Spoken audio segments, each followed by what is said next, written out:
दोस्तों, ये दूसरा वीडियो उसी तारतम्य में आपके सामने पेश है जिस तरह से पिछला वीडियो मेरा आया था। वो ये कि पिछला वीडियो में भी मैंने आपसे जैसा आपको कहा था, मैं इस फील्ड से नहीं हूँ, मेडिकल मेरी फील्ड नहीं है। मेरा काम सिविल प्लानिंग और इंटीरियर डिज़ाइनिंग का है। लेकिन काफ़ी सारे मित्रों की और परिचित लोगों की प्रतिक्रियाएँ इतनी अच्छी आई कि वो चाह रहे थे कि मैं एक और वीडियो कम से कम इसी विषय पर आपके साथ साझा करूं। तो उसी कड़ी में ये दूसरा वीडियो लेकर आया हूं। आज इस वीडियो के अंदर हम 3 मुख्य चीज़ें आपस में डिस्कस करेंगे। पहली चीज़ तो है जो कोविड-19 के बारे में। इस लॉकडाउन के समय में हमको अलग अलग जगह से जो जानकारियाँ प्राप्त हो रही हैं, उन जानकारियों को मैंने एकत्रित किया है और उन एकत्रित जानकारी के आधार पर ही ये आपके साथ जानकारी साझा कर रहा हूँ। तो जिन 3 विषयों पर हम लोग बात करने वाले हैं, उसमें से सबसे पहला विषय है हर्ड इम्यूनिटी के बारे में, दूसरा विषय है प्लाज्मा थेरेपी के बारे में, और तीसरा विषय है वो है कोविड-19 के टेस्ट के बारे में। सीक्वेंस आगे पीछे हो सकता है। कोविड-19 के टेस्ट की बात हम प्लाज्मा थेरेपी से पहले कर लेंगे। सबसे पहले हम बात करेंगे हर्ड इम्यूनिटी के बारे में। हर्ड इम्यूनिटी क्या है? इस समय पूरी दुनिया भर में हर्ड इम्यूनिटी के बारे में बात की जा रही है।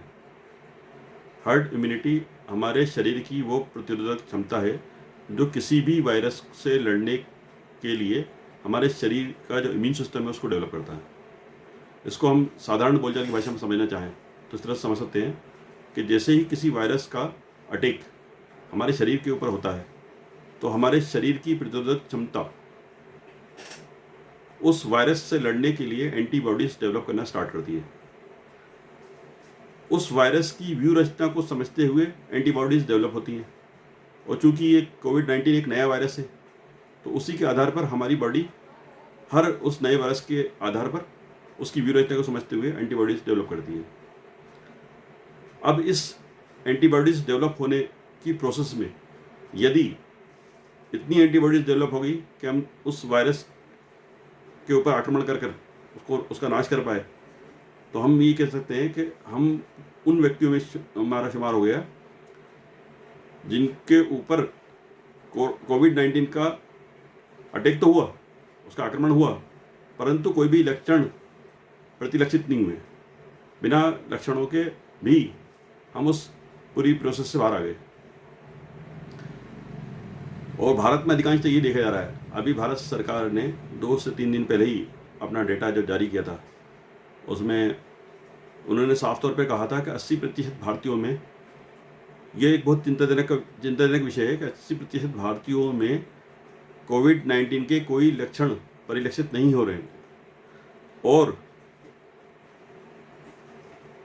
कोविड-19 के आंकड़े लगातार बढ़ते जा रहे हैं। उसका कारण ये है कि जिन व्यक्तियों के ऊपर कोविड-19 का कोई असर ना हो, वो लोग दूसरों को जाके संक्रमित करते हैं, और जिनकी इम्यून सिस्टम इनका कमज़ोर होता है, जिनकी इम्यूनिटी कमज़ोर होती है, ख़ास करके जो बुज़ुर्ग लोग हैं और जो बीमार लोग हैं, उनके ऊपर बहुत तेज़ी से उसका अटैक होता है और उनको क्रिटिकल केयर की आवश्यकता हो जाती है। क्रिटिकल केयर वो स्टेज है जब कोविड-19 का पॉजिटिव पेशेंट इस कंडीशन में पहुंच जाए जबकि उसको फेफड़े में इतना संक्रमण हो जाए और वो अपने तौर पर सांस ना ले पाए, तो उसको वेंटिलेटर की आवश्यकता होती है। उसको हम क्रिटिकल केयर कहते हैं। तो हालांकि उसका रेशो बहुत कम है, 100 में से केवल 5% लोग ही इस कंडीशन में पहुंचते हैं कि उनको क्रिटिकल केयर की आवश्यकता पड़े। लेकिन फिर भी जिनका इम्यून सिस्टम मजबूत है, जिनकी इम्यूनिटी स्ट्रांग है, वो लोग दूसरों को संक्रमित करने के कारण उनकी जान को खतरे में डालते हैं। ये तो ही बात। तो इसके लिए हमको इम्यून सिस्टम को स्ट्रांग करना होगा। इम्यून सिस्टम को स्ट्रांग करने के लिए यदि कोई भी पेशेंट या कोई भी व्यक्ति जो संभावित पेशेंट हो सकता है कोरोना का, कोविड-19 का, उसकी जांच की जाती है। अब जांच के बेसिस पर यदि ये पाया जाता है कि वो कोविड-19 का पेशेंट है, उसको पॉजिटिव टेस्ट आ गया कोविड-19 का, तो उसको जो है आइसोलेट करने की आवश्यकता होती है। परंतु यदि वो किसी दूसरे की ट्रैवल हिस्ट्री के बेसिस पर केवल उसके संपर्क में आया था और कोविड-19 का टेस्ट उसका नेगेटिव आया है, तब उसको केवल क्वारंटाइन करने की ज़रूरत पड़ती है। क्वारंटाइन के लिए भी भारत सरकार ने जगह जगह क्वारंटाइन सेंटर बनाए हुए हैं और कई मामलों में हमको केवल हमारे घर के अंदर ही क्वारंटाइन किया जाता है। तो दोनों ही दशा में अभी चूँकि इसकी कोई वैक्सीन डेवलप नहीं हुई है, तो हमारी इम्यून सिस्टम ही सबसे ज़्यादा कारगर है। हम हमारे इम्यून सिस्टम को जितना स्ट्रांग बनाए रखेंगे, उतना ही इस लड़ाई को हम बहुत आसानी से जीत पाएंगे। तो उसके लिए हमको दो तरीके हो सकते हैं। या तो हम जैसे मान लीजिए हॉस्पिटलाइज्ड होते हैं, तो हॉस्पिटल में हमको इस तरह की दवाइयाँ दी जाती हैं जिससे हमारा इम्यून सिस्टम स्ट्रांग हो। और इस प्रकार के जो प्राकृतिक संसाधन उपलब्ध हैं जिनसे कि हमारा इम्यून सिस्टम स्ट्रांग होता है, वो सप्लीमेंट के रूप में हमको दिए जाते हैं। और हम चाहें तो जो हम लोग स्वस्थ हैं, जो आज तक कोविड-19 जिनको नहीं हुआ है, वो चाहें तो हम अपने इम्यून सिस्टम को स्ट्रांग रखकर अपने आप की मानसिक दशा को सकारात्मक रखकर बहुत हद तक उससे बच सकते हैं। अब आती है दूसरी बात, कोविड-19 ये तो ही हर्ड इम्यूनिटी के बारे में। हर्ड इम्यूनिटी जिससे कि कोविड-19 का हमला होने के बाद भी बिना किसी लक्षण के वो हमारे अंदर से आकर निकल गया, यानी कि हमारे प्रतिरोधक क्षमता हमारी बॉडी की इतनी मजबूत थी कि उसने उस वायरस को हरा दिया। वो शत्रु बिना कोई लक्षण दिखाए हमारे शरीर से बाहर हो गया। अब दूसरी स्थिति है। दूसरी स्थिति में क्या है कि आप पेशेंट हो गए, ठीक है। अब इन दोनों के लिए इसको जांचने के लिए एक ये जो प्रतिरोधक क्षमता होती है जो इससे लड़ने के काम आती है, उसको हार्ड इम्यूनिटी के नाम से जाना जाता है। अब दूसरी जो स्थिति है वो स्थिति है जब हम ये पता करते हैं कि अमुक व्यक्ति की शरीर में कोविड-19 का वायरस है या नहीं, या था या नहीं। यदि है या नहीं के लिए कोई टेस्ट किया जाएगा तो वो स्वैब टेस्ट होगा, जिसमें मुंह से या नाक से हमारे थ्रोट तक एक स्लाइड डाल के और वहाँ से सैंपल लिया जाता है, वो स्वैब टेस्ट कहलाता है। और दूसरा जो टेस्ट होता है जिसको ब्लड टेस्ट या सीरोलॉजी टेस्ट भी कहा जाता है, जिसमें पिछले 15 से 25 दिनों के बीच में यदि आपको कोविड-19 का अटैक हुआ हो उसके बारे में पता लगता है। वो उसको रैपिड टेस्ट या इंस्टेंट टेस्ट के रूप में भी जाना जाता है, क्योंकि इंस्टेंटली उसका रिजल्ट आता है। उसमें ये पता लग जाता है कि एंटीबॉडी जी और एंटीबॉडी एम आपकी बॉडी में डेवलप हुए या नहीं। अगर डेवलप हुए तो उसके आधार पर ये आपको बताया जाता है कि पिछले 15 दिन पहले आपको कोविड-19 का आप शिकार हुए थे या पिछले 25 दिन पहले आपको कोविड-19 के शिकार हुए थे। जापान में इसी प्रोसेस को अपनाकर वहाँ की आर्थिक गतिविधियों को बिना ठप किए, बिना कोई लॉकडाउन किए, पूरे दुनिया में जापानी एक ऐसा मॉडल है जहाँ पर उन्होंने बिना लॉकडाउन किए बहुत हद तक अभी अपने आप को सुरक्षित रखा हुआ है। वहाँ पर इतने अधिक केस कोविड-19 के नहीं आए। तो उसके लिए उन्होंने बिना लॉकडाउन के हार्ड इम्यूनिटी का सहारा लेकर, अब आज हम देखें यहाँ हमारे देश में, तो आज नहीं तो कल नहीं तो परसों, कभी न कभी हमको इस लॉकडाउन को बंद करना पड़ेगा। जब लॉकडाउन ख़त्म होगा और आर्थिक गतिविधियाँ स्टार्ट होगी तो वापस हम लोग एक दूसरे के संपर्क में आएंगे। जो सामाजिक दूरी, सोशल डिस्टेंसिंग की बात की जा रही है, उसको हम तोड़ देंगे, क्योंकि जब हम संपर्क में आएंगे तो हो सकता है कोई कोविड-19 का पॉसिबल पेशेंट हमारे संपर्क में आए, तो उसके कारण वो जब फैलेगा तो उसके अगेंस्ट में जब हमारी हर्ड इम्यूनिटी डेवलप होगी और जब देश के अधिकांश लोगों में वो डेवलप हो जाएगी, तब ये जो है इस वायरस के बारे में हम कह पाएंगे कि ये वायरस हमारे देश के लोगों के ऊपर उतना असर नहीं किया। परंतु ये कितने समय तक रहेगा इसके बारे में अभी शोध का विषय है, इसके बारे में अभी कुछ नहीं कहा जा सकता कि कितने समय के बाद। अभी जैसे विदेशों में बहुत सारे ऐसे केस आए हैं, कई देशों में, जहाँ पर 2 महीने के अंदर दोबारा कोविड-19 का असर या उसका केस पॉजिटिव देखा गया है। तो अभी हमको बहुत अलग अलग देशों में जो अलग अलग, हम भारत जो है इस मामले में हम भारतीय लोग खुशनसीब हैं कि हमारे यहाँ वायरस का अटैक बहुत काफ़ी लेट हुआ है। तब तक ये वायरस पूरी दुनिया में फैल चुका था और हमारे पास कई मॉडल स्टडी के लिए उपलब्ध है। जैसे हमारे पास ताइवान का मॉडल है, जैसे हमारे पास स्पेन का मॉडल है, जैसे हमारे पास जर्मनी का मॉडल है, जैसे हमारे पास जापान का मॉडल है, इटली का मॉडल है। अलग अलग मॉडल्स हमारे पास अवेलेबल है और उनको हम भारतीय परिस्थिति के अनुरूप, क्या हमको लगता है कि वो हमको भारतीय परिस्थिति के हिसाब से ठीक होगा, हम उनकी जो अनुभव है उनसे सीख ले सकते हैं और हमारी परिस्थिति के हिसाब से हमारी व्यू रचना इस कोविड-19 से लड़ने के लिए बना सकते हैं। ये हुई दूसरी बात कोविड-19 से टेस्ट की। अब कोविड-19 से टेस्ट में हम जो है काफ़ी पीछे हैं। अभी हम जो पता लगा पा रहे हैं वो 24 व्यक्तियों को टेस्ट करने के बाद पता लगा पा रहे हैं कि एक व्यक्ति इसमें से संक्रमित है, कोविड-19 का पेशेंट है। पॉजिटिव जो केस आता है उसके लिए 24 लोगों तक के टेस्ट करना पड़ रहे हैं, जबकि विदेशों में ये संख्या काफ़ी कम है। कई देशों में 3-3 पेशेंट में से एक पॉजिटिव आ रहा है और सबसे अधिक जो हमारे बाद है वो है जापान, जहाँ पर 11 लोगों को टेस्ट के अगेंस्ट में एक कोरोना पॉजिटिव आ रहा है। तो इसके कई सारे कारण हो सकते हैं। एक कारण उसमें यह भी है कि हमारे यहाँ आमतौर पर कोविड-19 के लक्षण लोगों के अंदर देखने को नहीं मिल रहे हैं, क्योंकि भारतीय वातावरण, भारतीय परिस्थितियाँ विदेशों से भिन्न है। और तीसरी जो बात आ रही है वो आ रही है इस समय जो प्लाज्मा थेरेपी की। अब प्लाज्मा थेरेपी क्या है? प्लाज्मा थेरेपी एक प्रकार से एक व्यक्ति के खून को दूसरे व्यक्ति के खून में उसके ब्लड कंपोनेंट को प्रत्यारोपित कर इलाज किया जाता है।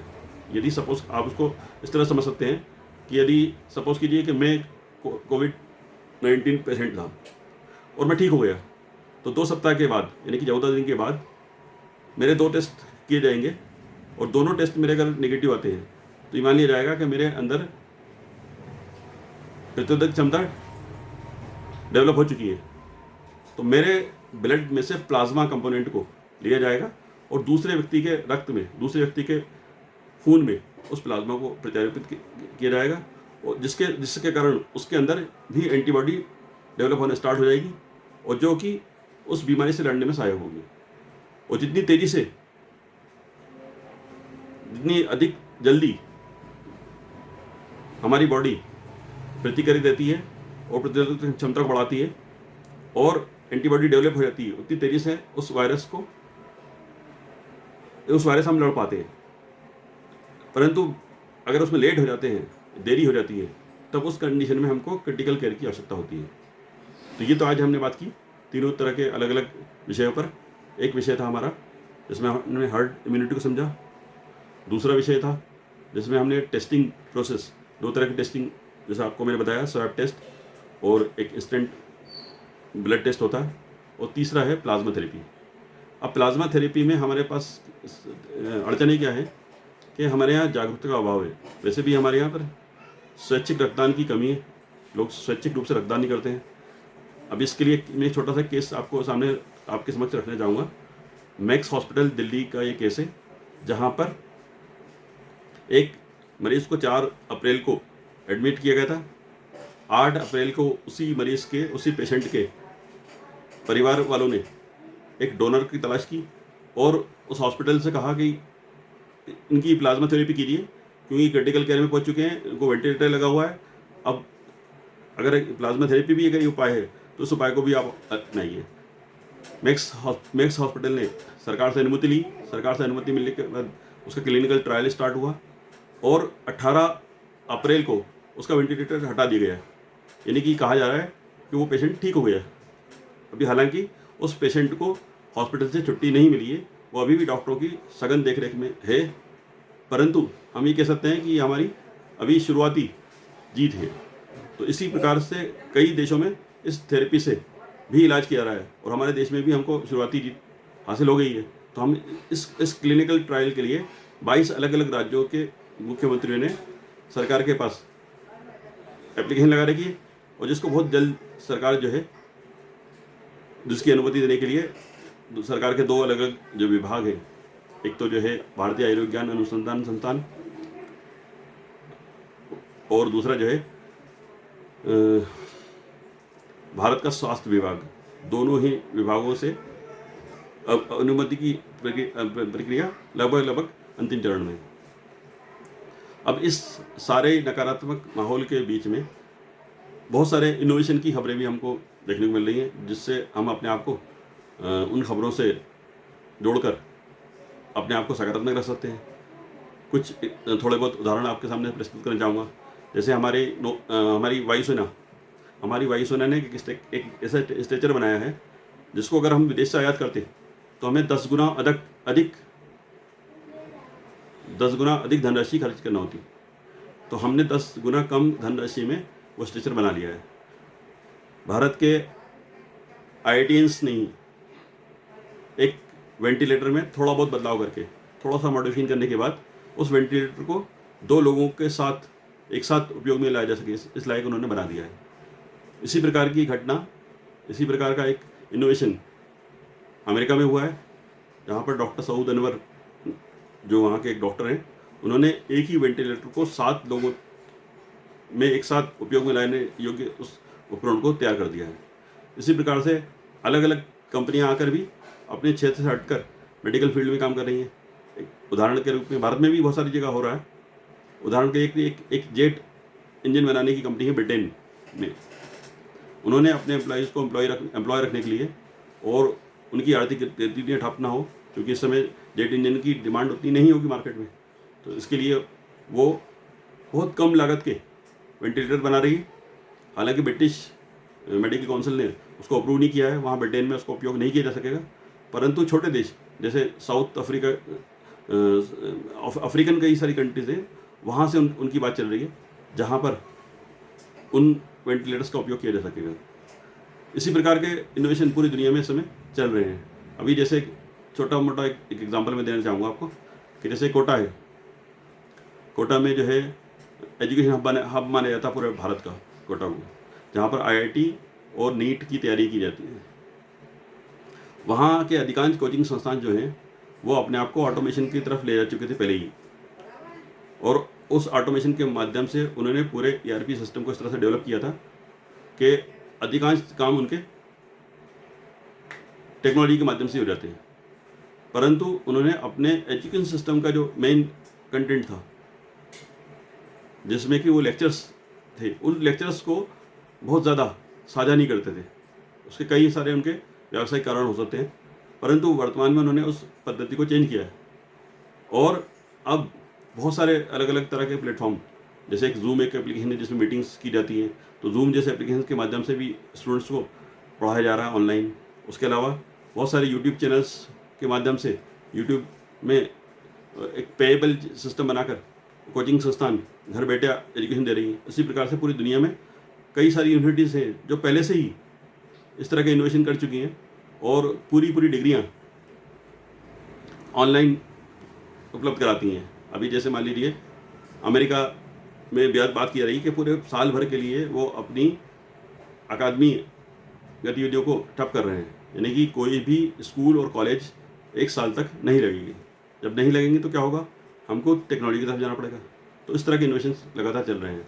तो इस तरह की बहुत सारी सकारात्मक खबरों के साथ भी आप अपने आप को जोड़ सकते हैं और जोड़कर न केवल अपने ज्ञानवर्धन कर सकते हैं, बल्कि अपने आप को इस समय डिप्रेशन में आने से बचा सकते हैं। बहुत सारे लोगों के साथ इस समय ये स्थिति है कि मार्केट में उनके पास मतलब जाने लायक कोई जगह नहीं है, उनके पास कोई काम नहीं है, किसी से वो बात नहीं कर पाते हैं, और कई प्रकार के जो मीडिया चैनल्स हैं वो नकारात्मक खबरों को बढ़ावा देते हैं, तो जिसकी वजह से उनके अंदर एक नकारात्मकता आ जाती है।